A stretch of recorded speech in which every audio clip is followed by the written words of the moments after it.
Hello students, welcome back to my channel. तो कैसे हैं आप सब। आज मैं लेके आ गई हूँ क्लास 12 पॉलिटिकल साइंस का सिलेबस का ओवरव्यू। और हम इस वीडियो में देखेंगे कि पॉलिटिकल साइंस का सिलेबस क्या है, क्या उसका क्वेश्चन पेपर पैटर्न क्या होता है, ठीक है, कौन सी बुक कितने मार्क्स की है, किस बुक में एक चैप्टर का परसेंटेज क्या है, मतलब इस चैप्टर में ये चैप्टर कितने मार्क्स का आएगा, ये सब हम इस वीडियो में देखेंगे। तो वीडियो को आगे बढ़ने से पहले मैं आपको बताना चाहूँगी कि मेरा इंस्टाग्राम हैंडल डिस्क्रिप्शन में मिल जाएगा, तो जल्दी जाके उसको भी फॉलो कर लेना। वहाँ पे भी अपडेट्स आती रहती है रेगुलर। सो या let's start with class 12 political science syllabus overview. तो तुम्हारी क्लास 12 वालों, तुम्हारी दो बुक्स है, कंटेम्प्रेरी वर्ल्ड पॉलिटिक्स और politics in India since independence. मतलब एक बुक हमारी इंडिया के ऊपर है और एक बुक हमारी वर्ल्ड के ऊपर है। दो बुक्स हैं हमारी, ठीक है। दोनों बुक बहुत मज़ेदार है, बोरिंग मत समझना, लेंथी मत समझना, बहुत इंटरेस्टिंग है, बहुत मज़ा आएगा पढ़ने में, ठीक है। तो पहले हम इस वाले पे कंटेम्प्रेरी वर्ल्ड पॉलिटिक्स वाली बुक पे आते हैं। तो इसमें टोटल 7 चैप्टर्स हैं हमारे पास। The end of bipolarity, contemporary world politics, contemporary South Asia, international organisation, security in the contemporary world, environment and natural resources और ग्लोबलाइजेशन। सारे चैप्टर्स की वेटेज यहाँ लिखी हुई है सेट सेट से। बस जो हमारा ग्लोबलाइजेशन वाला चैप्टर है वो 4 नंबर का है, बाकी सारे 6 नंबर के हैं, सारे इम्पॉर्टेंट है। और ये पूरी बुक 40 मार्क्स की है। दो बुक्स है ना तुम्हारी, है ना, दोनों बुक्स 40 मार्क्स की है। टोटल हो गया 80 और 20 मार्क्स का तुम्हारा हो जाएगा प्रैक्टिकल या तुम्हारी प्रोजेक्ट फाइल जो भी होता है, ठीक है। तो ये है एंड ऑफ बाइपोलैरिटी, बहुत अच्छा चैप्टर है, मज़े आएंगे पढ़ने में। सारे अच्छे चैप्टर है, सारे सबको ही पढ़ने में मज़े आएंगे। तो हाँ, और दूसरी है हमारी politics in India since independence. Total इसमें 8 चैप्टर हैं, ठीक है। तो टोटल तुम्हारे 15 चैप्टर हो गए, 8 चैप्टर इसके प्लस 7 चैप्टर उसके, ठीक है। टोटल 15 चैप्टर्स है। डरना मत भाई, ईजी है, अच्छे से मज़े लेके पढ़ना। जितना तुम उसको सपोर्ट करोगे उतना ही वो तुम्हें सपोर्ट करेगा, ऐसे करके पढ़ना। जैसे बोलते हैं ना, एक हाथ से ताली नहीं बजती, दोनों हाथ से ताली बजती, वैसे वाला सीन है इधर, ठीक है। तो पॉलिटिक्स इन इंडिया में 8 चैप्टर्स हैं। Challenges of nation building, era of one party dominance, बहुत बढ़िया चैप्टर है। Politics of plan development, India external relations, challenges to and restoration of the Congress system, ये वाला chapter plus era of one party dominance एक ही साथ है, मतलब फ्लो वाले चैप्टर्स हैं, ठीक है। कि उसके बाद हम डायरेक्ट ये कर सकते हैं, ऐसे है। द नेक्स्ट है the crisis of democratic order, regional aspirations, और last most important chapter recent development in Indian politics, और सबसे हाईएस्ट वेटेज भी इसी चैप्टर की है। चैप्टर कितने मार्क्स की, 8 की। तो चैलेंजेस वाला चैप्टर, फर्स्ट चैप्टर जो है वो 6 का है, एरा वाला है 4 का, पॉलिटिक्स ऑफ प्लान डेवलपमेंट वाला है 2 मार्क्स का, क्योंकि इसमें ज़्यादा है नहीं, नीति आयोग वगैरह, प्लानिंग कमीशन हो गया, 5 ईयर प्लान्स हो गया, इस सब के बारे में इस चैप्टर में। एक्सटर्नल रिलेशन 6 मार्क्स का है, challenges to and restoration of the Congress system 4, crisis of democratic 4, और रीजनल एस्पिरेशन 6 का, रिसेंट डेवलपमेंट अभी बताया मैंने 8 मार्क्स का है। मोस्ट इम्पॉर्टेंट चैप्टर है ये वाला, ठीक है। ये भी बुक हमारी 40 मार्क्स की होगी। तो हम देखें कि कोर्स का वो क्या है कंटेंट। जैसे हमें ये सारी चीज़ें, जैसे फर्स्ट चैप्टर में ये सब चीज़ें हैं हमारी, ठीक है। और मतलब हमें ये पता होना चाहिए कि फीचर्स क्या हैं इस चैप्टर को पढ़ने के बाद, ठीक है। और बैकग्राउंड क्या है और आउटकम क्या है डिसइंटीग्रेशन ऑफ सोवियत यूनियन, ये भी पढ़ेंगे हम इस चैप्टर में। कॉन्सिक्वेंसेस क्या थे यूनिपोलर वर्ल्ड के, मतलब जब इस चैप्टर में क्या होता है, यूएसएसआर डिसइंटीग्रेट हो जाता है ना, तो एक ही कंट्री बचती है, तो उसमें यूनिपोलर वर्ल्ड आ गया। शॉर्ट थेरेपी हो गया, ये सब के मतलब हमें आंसर्स आने चाहिए, ठीक है, इन सब चीज़ के। तो ये बारे में बस, और ये डिटेल में थोड़ा इनके टॉपिक्स गिवन है बस, ठीक है।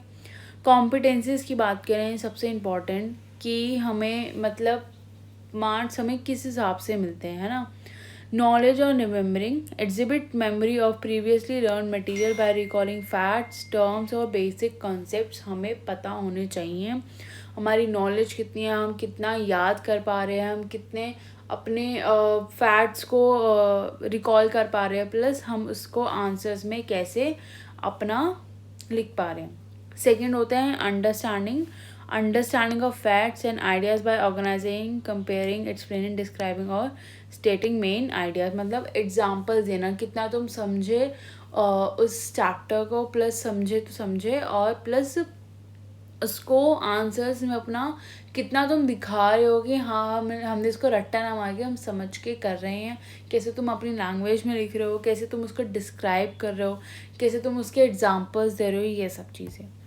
अप्लाइंग की बात करें तो जैसे कि हम कैसे अप्लाई कर रहे हैं, जैसे एक वो है आंसर लिख रहे हो तो तुम उसमें एग्जांपल्स कैसे लिख रहे हो, या तुम अपने ये जो रीसेंट सिनेरियो हो रहा है उससे कैसे कर रहे हो, या तुम कुछ कार्टून्स के थ्रू कर रहे हो, मैपिंग कैसे कर रहे हो, ये सब। एनालिसिस और इवैल्यूएशन, क्लासीफाई, कंपेयर, कंट्रास्ट और differentiate between pieces of information, organize और integrate from a variety of sources। ठीक है, एनालाइज करना और इवेलुएट करना, ये 15% है। अंडरस्टैंडिंग सबसे इम्पोर्टेंट 30%, और दोनों जो हैं बाकी के अप्लाइंग और नॉलेज वो 27 to 5%। ठीक है, क्वेश्चन पेपर का डिज़ाइन देखिए तो ऑब्जेक्टिव जो है तुम्हारा, मतलब तुम्हारा 80 मार्क्स का पेपर है, उसमें से तुम्हारे 12 मार्क्स के क्या MCQ ही आ रहे हैं। ठीक है, 6 पर बुक के, ठीक है, 6 इस बुक का, 6 इट्स बुक का। ठीक है, और 2 मार्कर्स में फिर दोनों में 3 क्वेश्चंस आएंगे, अटेम्प्ट करने हैं। मतलब इतना मत लिख देना 3 मार्क में कि वो 5 मार्क का बन जाए। 3 मार्क, अगर 2 मार्क का तो 2 मार्क के अकॉर्डिंग, 4 मार्क का तो 4 मार्क के अकॉर्डिंग, ऐसे ही लिखना, क्योंकि तुम ज़्यादा लिख देते हो वो बहुत इरिटेटिंग हो जाता है। प्लस मैं एक और टिप दूंगी यहाँ पे कि अगर तुम्हें लग रहा है, तुमने मान लो एक लाइन लिखी है ना, और तुम्हें लग रहा है कि ये वर्ड इंपॉर्टेंट है इस लाइन में, तो उस लाइन को अंडरलाइन करना। ठीक है, ये जो तुम्हारी एप्लीकेशंस होती है ना, अंडरलाइन करना, हाईलाइट करना उस वर्ड को या कुछ भी, तो वो बहुत इंपॉर्टेंट होती है। एक कैसे तुम आंसर लिख रहे हो बोर्ड्स में, वो भी मैटर करता है। सिर्फ तुम आके लाइन लिखा है जो भी तुम रट के आए हो या जो भी तुमने याद करा है और तुमने वहाँ जाके लिखा है, बस नहीं, उसको अच्छे से अंडरलाइन करना है ना, एग्जांपल्स देना, और जो भी तुम्हें लग रहा है कि हाँ ये बुक में था, ये ऐड करना है, यहाँ पे ऐड करना। ठीक है, चाहे वो 2 मार्कर हो, चाहे वो 4 मार्कर हो, चाहे वो 6 मार्कर हो, सब में।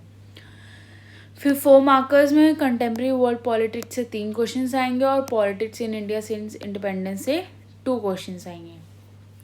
मैपिंग जो होता है, मैप क्वेश्चंस होता है, कार्टून वाला क्वेश्चन होता है, ये भी क्वेश्चंस आते हैं। ठीक है, तो पैसेज वाले भी क्वेश्चंस होते हैं।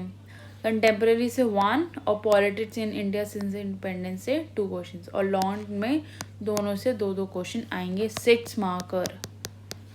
ठीक है, मोस्ट इम्पॉर्टेंट होता है 6 मार्कर, और दोनों 40 प्लस 20 मैंने बताया था प्रोजेक्ट और प्रैक्टिकल। जो भी तुम अपना टॉपिक लोगे, जैसा भी तुम उसकी फाइल बनाओगे, फिर तुम्हारा एक्सटर्नल्स आते हैं है ना, वाइवा वगैरह होता है ये सब, तो टोटल तुम्हारा 100 मार्क्स का हो जाएगा। और प्लीज़ 90 प्लस, और मैं चाहूँगी 95 प्लस तो लाने ही लाने हैं। अपने पॉलिटिकल साइंस में बहुत स्कोरिंग सब्जेक्ट है, मतलब तुम इसको इंटरेस्ट लेके पढ़ोगे तो तुम्हें और भी ज़्यादा मज़ा आएगा। तो बस यही है, study now so if your future self can thank you. तो अभी से ही अपनी पढ़ाई चालू कर दो। तुम वेट करोगे कि हाँ अभी पेपर आएगा तब पढ़ेंगे, प्री बोर्ड्स आएगा तब पढ़ेंगे, या ये तुम्हारे की इंटरनल्स होते हैं ना उसमें पढ़ेंगे, नहीं, अपना धीरे धीरे करके चालू कर दो अगर तुम्हें पॉलिटिकल साइंस में अच्छे नंबर चाहिए तो। ठीक है, फिर से कह रही हूँ मैं, बहुत मज़ा आएगा पॉलिटिकल साइंस पढ़ने में, बेस्ट सब्जेक्ट है।